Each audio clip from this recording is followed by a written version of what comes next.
is everything.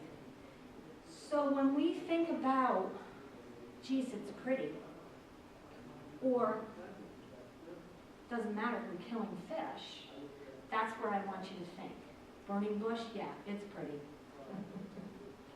I had one. I had one at the house I just sold. I still have it. Okay? So what I told to that woman, okay, I sold it with the burning bush, because they don't know, but what I told the woman was, okay, she said, so how can we keep the burning bush and not have this issue?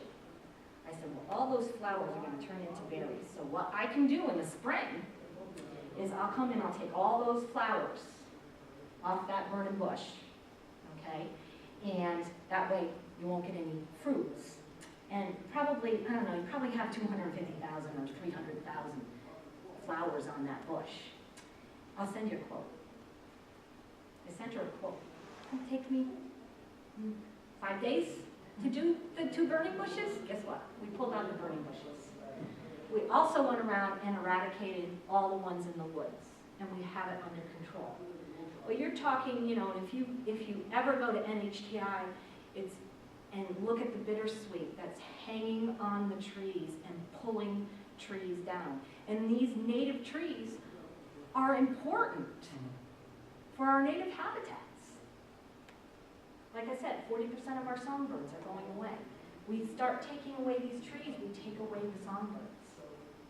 So, let's see. One of the most serious threats to native plants and wildlife species are invasive plants, considered to be in the top 10 of the most detrimental global environmental issues. But we don't hear about it. We don't hear much about it. It disrupts ecosystem functions. There you go with the monarch butterflies. For instance, the monarch butterflies with the cornfields now, with the Roundup and all of that, we're spraying and we're getting rid of the milkweed, so therefore we're getting rid. And that's just one example. So when we have the invasive species getting rid of ash trees or, goldenrod, choking out the goldenrod, we're getting rid of species that feed on that. And then we're getting rid of the species that feed on that. And it goes right up the food chain. And we all know who's on top of the food chain. So clogs waterways, suffocates fish, and millions of dollars are spent in taxpayer money to eradicate these. So, knowing what you have on your property is imperative before you start to garden, because it's all part of that organic thing. You want your ecosystem functioning. I'll tell you, if you have an organic garden and your ecosystem is functioning and your soil is functioning, you're not spending money. You're not buying chemicals. You're not spending any money. You may buy your seeds, you may buy your plants, but if everything's up to snuff and you have your own compost bin, you're not spending any money. Who would like to have gardening and not spend any money? This is Brandon. This is one of my employees that pulled, this is a burning bush. He was very, very happy when he pulled this out. That was like his thing. He liked to burn. So I got these pretty pictures in here every once in a while. So then you have your exotic and your alien plants. You have your Japanese maples, not invasives, okay? But they're from Japan. So not all plants that are from Japan are bad. And I already talked about horticulture's faults. Are aliens all bad? No. Apples are aliens. Lilacs didn't come from, aren't native. And they're not bad.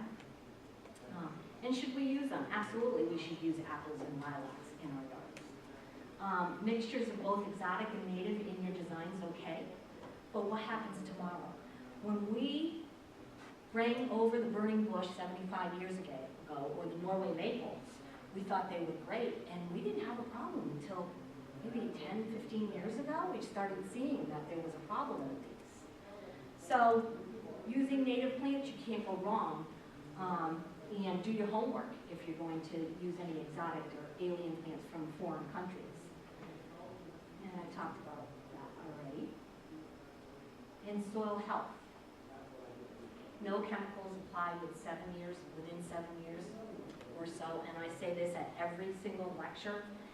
within 1 square inch of soil, Matt's probably heard this, within 1 square inch of soil, we have 7 billion organisms in that soil. Bacteria, protozoa, worms, just 7 billion organisms. So we take that square inch of soil and we dump Roundup on it. What do you think of all that, all those organisms? What happens to them? We may not deplete them all, but we're depleting a lot of them. And again, we're taking out that one part of that ecosystem to collapse it. So I think of every square inch of the soil as having an ecosystem and treating it right. So, soil health, no-till methods. How many have a garden and till every year? No-till methods. This is an organic way. When you take in, say we want to put a vegetable garden here, and we want to take and we want to till it to put the vegetable garden in. Well, when we till it and we take up the topsoil, and say we tilled it, and then we didn't put the vegetable garden in, how long do you think it's going to take for that topsoil to reform and function again? Anybody have a guess? 500 years. So no-till methods, and farmers do it. They till every year.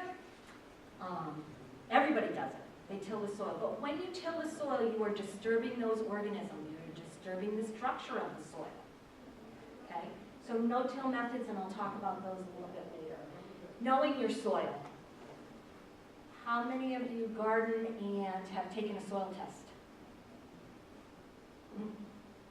Okay? As an AOLCP, we have to take soil tests. So we take a soil test on a plot of land, and if there's excess nitrogen, we know that we can't be adding nitrogen to that soil. Or if there's excess potassium, we shouldn't be adding excess potassium to that soil. The plant doesn't need it. So think about that when you're organic gardening. You know, we automatically take fertilizer and just think that that plant needs that fertilizer. If your soil is up to snuff, you don't need to put any fertilizer on there. Top dress with compost every once in a while, and it will be happy. Take a soil test and see what your plant needs. What happens is if we take fertilizer and throw it on that plant or on that garden, and there's excess potassium or excess phosphorus, where do you think that's going? It's going into our groundwater, and it's contaminating our groundwater. So, another thing, assessing what you have in your yard, assessing your soil, because your soil is base for everything. So know your soil. Know what kind of soil you have. Know what kind of plant will function in that soil. Like I said, if you put the right plant in the right place, it's going to be happy. It's not going to be stressed, and it's not going to have all of those problems. It's not going to get those insects and disease. Enhance over time with compost. I talked about that. Leave well enough alone. I get clients who say, oh, I want to go organic, and you know what? I want to put in a garden, and I want to cut down the whole entire side of my yard, take all the trees down, you know. Leave well enough alone. That's a functioning ecosystem. That's helping your gardens, okay? Use what you have. I don't know if you've seen, but you know, there's all these things on Facebook and whatnot about people putting vegetable gardens in their front yard. You know, oh, can't put a vegetable garden in their front yard. Why not? If it's the place to do it, do it. So leave well enough alone, and 1 billion organisms in a square inch of soil, to me, is something we should think about every single time that we think about putting that chemical down. So the reasons for soil testing, and I went over a couple, but there's some that may contain lead. Heck, if you're going to put a vegetable garden in, and your soil has lead in it, plants have a tendency to suck up stuff. Most of it will be put back out into the atmosphere, but I don't want to eat lead. I want to know what my soil has in it before I put a vegetable garden in. May contain a high amount of nutrients. I just talked about that, so nutrient content is really important. Excess issues for the environment, like I said, water runoff going into our water system, and then it runs off and goes into our ocean. All the algae bloom that you see on ponds and waterways, it's from excess phosphorus that are running off of people's lawns into the waterways, choking out the fish, taking the oxygen out. Why are we doing it? Because we want a green lawn. Plants function better with optimum nutrients, okay? If you're putting too much nitrogen on a plant, you're gonna get too much green growth, okay? And I get this all the time, my hydrangea's not blossoming, Paula, why? Why? Well, I can do a soil test and I can probably tell you why, okay? They don't wanna spend the $35 for me to do a soil test. So it all has to do with the soil, but if you compost and you get your soil up to snuff over time, then you will have optimum soil. Your pH in your soil will balance out. Nature will be happy, your gardens will be happy. I thoroughly believe that. I was taught that. I wish everybody would believe that. So butterflies, bees. We all know that bees colony collapse disorder is happening now because of pesticides, and bees are going away. And I mean, we need bees. I forget who said it, but if bees were to go away, all the bees were to go away within 4 years, we would all be dead. So there's the monarch butterfly, and there's what it looks like is a bee, and I think it's a hoverfly. I'm not really good at insects, but anyway, it's a beneficial insect.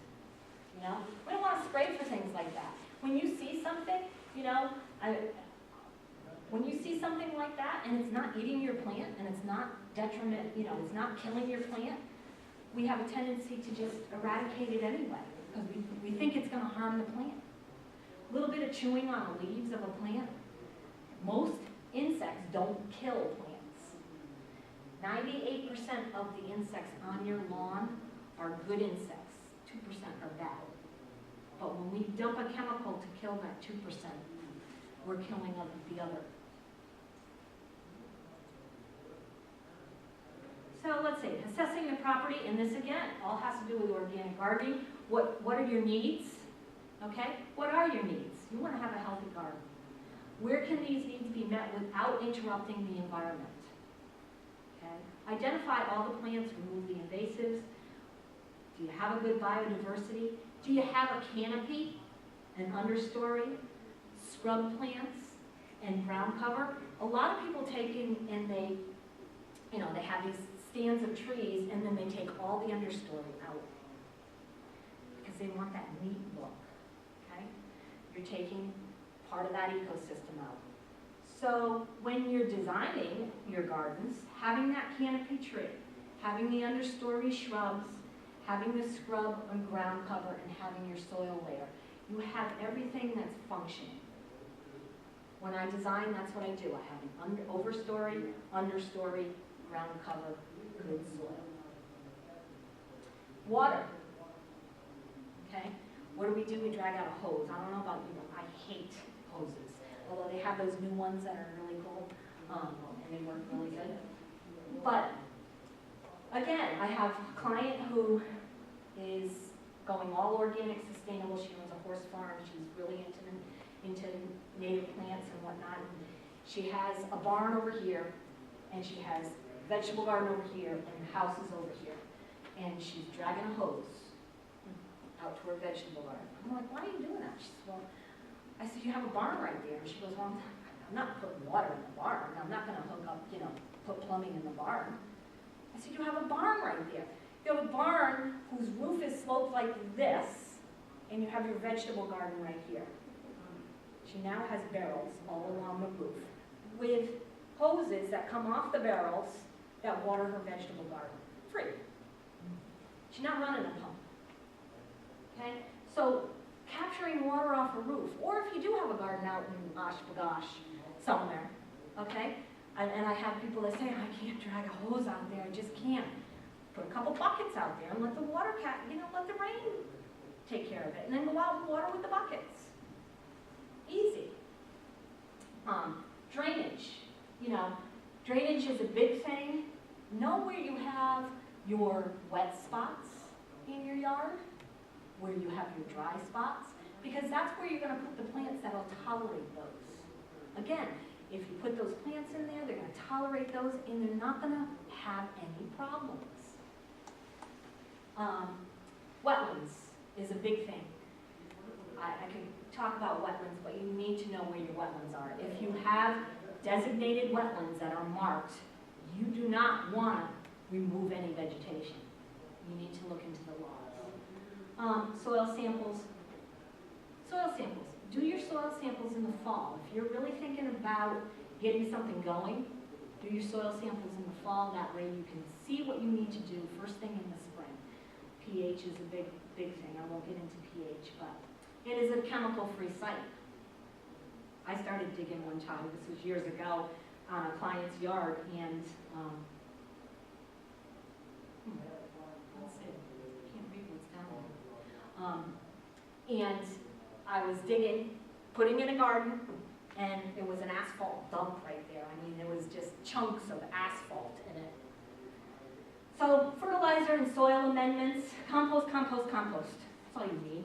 You don't need to go out, especially if you want a nice lawn, you don't need to go out and buy your 4-step program. You don't need to go out and buy fertilizer. My thought is have your own compost system, okay? Do a little research on compost. I give talks on composting, okay? If you have your own compost, you know exactly what's going into your compost bin. And you know what's going onto your vegetable garden or whatever garden. And so you can control that. When you go out and you get compost from another source, you don't know what's in it. Some of them have human waste in it, biosolids. I shouldn't say some of them, there's a lot of them out there that use biosolids. Well, I'm sorry, I don't want human waste in my vegetable garden. So having your own compost pile.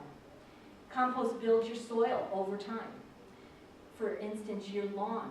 Stopping it right now, I don't know, you're going to get if you were to stop all your chemicals right now, you're going to get dandelions, which are good for lawns, but nobody knows that. But they are because they accumulate nitrogen from very deep in the soil because they have a tap root. So they actually feed your lawn, but we don't want dandelions. It's another thing. But to get your lawn back to snuff, top dressing with compost, building that soil over time. Yes, you're going to have a period where you're going to have some dead spots or some weeds.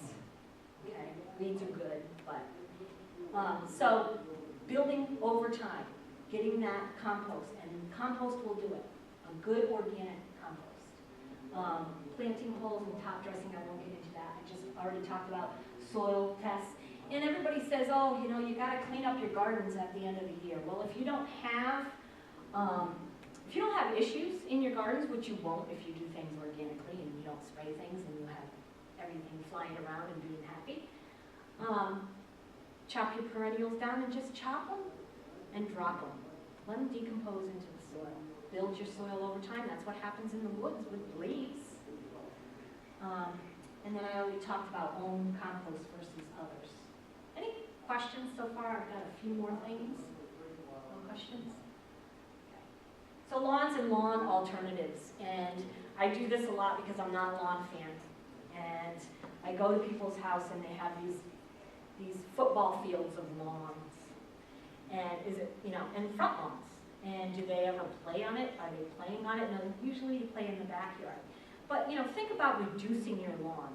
Everybody says, well, plants are going to be much more maintenance than lawns. No, you're not out there mowing your plants every week. You're not looking at dandelions every week. So, lawn alternatives. Do a no-mow lawn. I think this year I have 3 or 4 scheduled of no-mow lawns are going in, where we're taking the lawn out and putting no-mow lawns on. Plant material that doesn't need to be mowed, doesn't need to do anything good for the environment. No emissions going into the air, because I'm always thinking that way too. Before I do anything on a project or on a site, I'm always thinking, what is the bottom line? Is this going into a landfill? Is this harming our environment? Yada, yada, yada. So Can it be maintained organically? Yes. Lawns can be maintained organically. What did we do 100 years ago before all these chemicals? You know, lawns can be maintained organically. Stone Blossom, Britt Phillips, she does an organic land care, organic lawn care. She's very good at what she does, and I have seen some of her lawns. There's no dandelions, there's nothing, she does it all organic. All organic. So reduce by adding plant beds, so reduce your lawns, remove and use alternatives and dandelions. Like I said, dandelions are a good thing, you know, but we don't like them. Now, that's my grandson, and that's my husband, and that's my, what I call freedom lawn, and some unmaintained perennial beds back there, because I can't garden that, I don't have time. So, if you notice, that lawn has a lot of, I think we counted the species in my lawn, pussy toes and dianthus and phlox and all of this stuff that my husband, I think we counted like 38 species of stuff in my lawn. And sometimes my husband will just mow around them and let it bloom. And I feel really safe about having my grandson on there. My grandson was diagnosed with high lead levels when he was a baby. And I think that was really a shocker to me. We don't know where the source came from. We don't know if it was daycare, where it was, but, so my grandkids can play out on that lawn. Chem lawn comes along, and I have clients who think they're organic, okay? And they won't tell me that they have chem lawn treating their lawn, because I'll be doing their beds or whatnot. And for instance, I was doing some weeding one day, and all of a sudden chem lawn came. I called the client and I said, she goes, oh, I didn't want to tell you. She said, but I want a nice lawn. Okay, which is fine if that's what she wants to do, okay? But the thing is you can't mix organic with chemicals. That chemical is affecting the soil, that's affecting those plants, you know? Even though they're away from your lawn, you can't have the two. The two do not mix.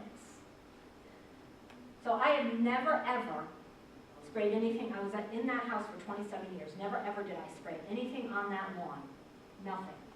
And so if Britt from Stone Blossom wanted to come in and, you know, reseed it and make it beautiful and whatnot, it would be, the next season I would have a gorgeous, green, beautiful lawn. Because I've never put anything on it. Because she can get that soil right up to snuff. All of that stuff in that soil is still functioning. So planting do's and don'ts, and this is important too, because you know, if you don't know how to plant something, and again, the plant gets stressed because you planted it wrong, it's susceptible to insects and diseases. So proper planting reduces stress, plant at the right depth. And, you know, August comes and we're all tired and we don't want to garden anymore, and gosh, you know, I should be out there watering my plants. And this happened to my 5-year client that I'm still working on. She went out and spent, I don't know, $15,000 on plants one year. And we had a drought in August. And we had just installed these plants. And she didn't water them. And so they were stressed going into the winter. And she's a CPA, so she didn't do anything till after April 15th. And then we had this weather come in like April 1st of 100-degree weather a few years back. So that was, and so these plants, I got there in July, and she says, I said, when was the last time you watered them? She goes, well, I watered them last year sometime. Okay? Again, if and her soil's not up to snuff, she's a plant person, you know? You can't have plants and not have a good soil to go with those plants. They don't work together. So proper planting reduces stress, plant at the right depth, never plant too deep. I get into that. Stressed plants will attract insects and disease. Think of us, if we're stressed, I know when I don't get my sleep and I'm stressed out, I get sick. Something attacks me. Plants are really like humans. and each plant is different. Know your plant and know what it likes. Some of them like haircuts, just like humans. Some of us like haircuts, some of us don't. Some of us drink a lot of water during the day, some of us don't. That's how plants are. Know your drainage, and a good way of knowing how your drainage is, and you know, assessing your yard is really good, but if you need to know, geez, you know, I'm putting a plant here that I don't know how the drainage is. Dig the hole, pour a bucket of water in, and see if it drains. That simple. Know how the plant grows. Know how tall it's going to get. Know how wide it's going to get. Organic gardening is, everybody says, oh my God, organic gardening is going to cost me a lot of money, and it's going to be so much work. And it's actually the opposite, if you do it right. Don't volcano mulch. Anybody know what volcano mulching is? I bet you know what volcano mulching is. That's detrimental to the plant. I'll show you a picture. I think I have one. And top dress with compost. That's all I do for my clients. I have a client who I call Agent Orange.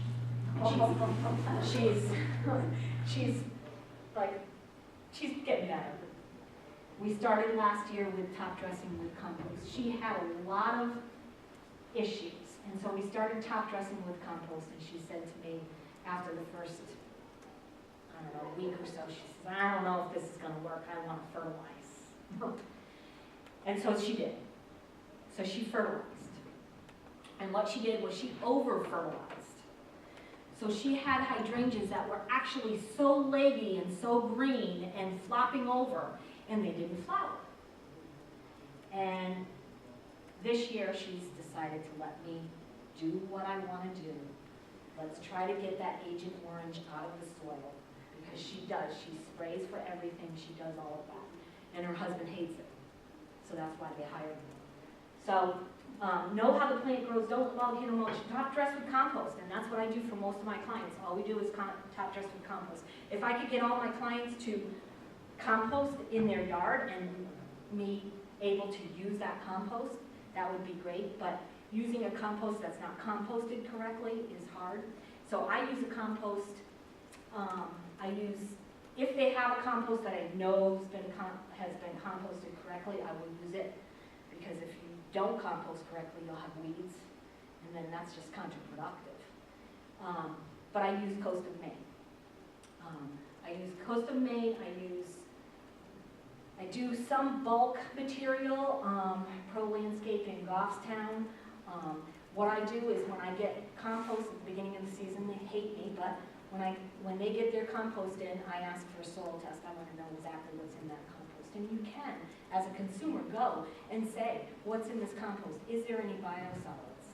You know, you can always send it out to a lab, but they're supposed to let you know. They're supposed to give you a sheet, and this is how much nitrogen is in here. This is how much phosphorus is in here. So if you have to buy compost, you know what you're buying. Compost should never smell. Should never smell. And it should be dark, and it should be crumbly.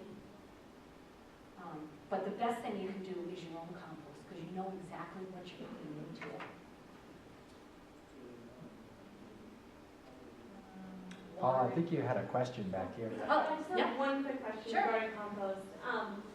I noticed, like, at my job, a lot of people had a lot of, like, banana peels and stuff that they were throwing away, and I compost at home, but I eat all organic. So I started taking home their stuff, and then I started really thinking about it. And they're not eating organic things, so what's your feeling on that? I still am doing it, but I'm starting to have an internal struggle about it. I struggle with things like yes, this, and I know it keeps me up at night. It's so stupid. So I can think about it. No, because I stay up at night thinking about these things too. But I bring home seriously almost like a 5-gallon bucket of stuff some weeks. Right, and it's probably not grown organically. Yeah, I know. The best thing you can do is make sure that, and you can use that, but the best thing you can do is make sure that you're composting correctly. Okay. Okay? Yeah. Because, and I can do a talk on composting if you want me to come back, we can definitely do a talk on composting, but if you compost correctly, then you're getting rid of the pesticides that could be down there. You know, if you have time, just soak it in water, soapy water. Really? Okay. Yeah. I mean, if you're really concerned. you know, in a perfect world, you know, I don't think it's a bad thing. I don't think it's a bad thing. I'd rather see that than go into the landfill. That's my Yeah, feeling. yeah. Okay. And if you feel comfortable with it, and if you think you're composting correctly, and, you know, using a compost that is composted and doesn't smell and is crumbly and whatnot, if you get it down to that good stuff, then you're fine. Okay. Okay? Okay, I feel better. Yeah, but when you think about, you know, and as a permaculturist, okay, this is getting a little bit into it, but as a permaculturist, we think of composting our human waste as permaculturists. And I just talked about biosolids being in compost. Well, you know, if you're on medication and your waste is in my compost, you know, I don't know what is there, but if I'm not on any medication and what I'm feeding myself is going into my own compost, then I'm good with that.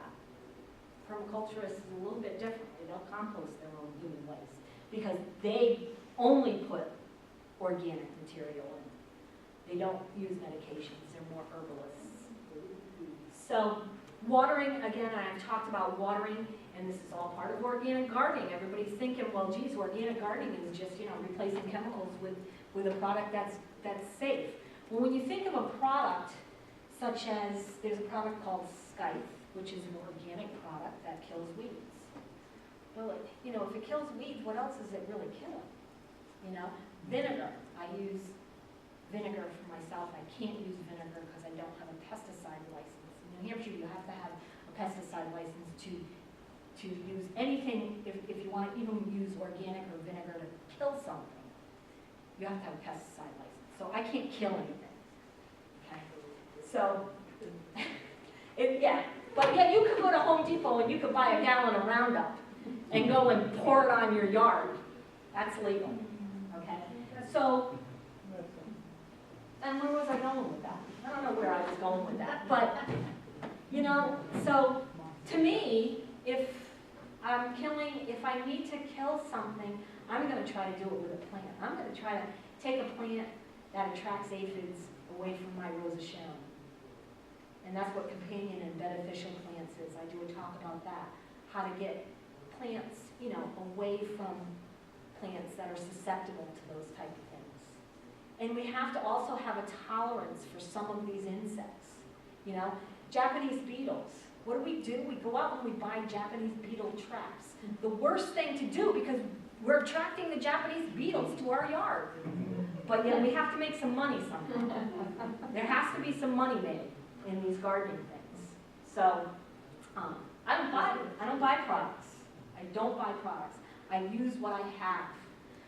If I could get my clients to chop up their leaves and use them as mulch, or if I could get them to mulch mow, you know, you just can't, you know, or chop and drop, the chop and drop method on the perennial gardens, which is great, unless you have a problem. It's in your vegetable garden, you could do that. The chop and drop method, unless you have an insect or disease problem, you want to get it out of there. But if I could get my clients to do that, that would be wonderful. But they don't want to do that. It doesn't look very good. So watering properly is good for all plants. Watering deeply. And again, if you water correctly, your plants aren't going to be stressed. Most plants need an inch of water a week. That's it.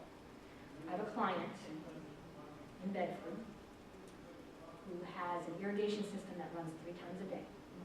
Okay? And none of his flowers, he had a flowering dogwood. I've been there for a few years. We're redoing all of his, but he insists that these plants need this water, and they don't. And they are putting out so much growth with this water that it is stressing out the plants. And we have a lot of problems there, a lot of problems. Trees that are growing 3 times as fast as they should grow, and growing larger than they should be at maturity.